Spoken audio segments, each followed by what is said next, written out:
hahawakan ni Jesus. Aalalayan kita ng aking matuwid na kanang kamay, ang kamay ng katarungan, kapangyarihan at tagumpay. Isayas 41:10. Ang ating kapanatagan ay hindi nakadepende sa ating sariling lakas, kundi sa presensya ng Diyos. Kapag sinabi ng Diyos na ako ay sumasa inyo, ibinibigay niya ang kanyang buong kapangyarihan at katapatan upang tayo ay alalayan sa gitna ng anumang pagsubok.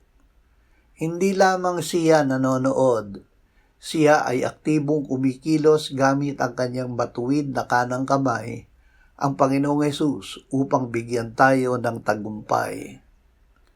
Ama, salamat na kailanman ay hindi mo kami iiwan. Sa mga sandali ng takot, paalalahanan mo kami na ikaw ang aming Diyos na nagpapalakas at umaalalay sa amin. Panginoong Hesus, hawakan mo kami at puspusin ang iyong kapayapaan. Amen.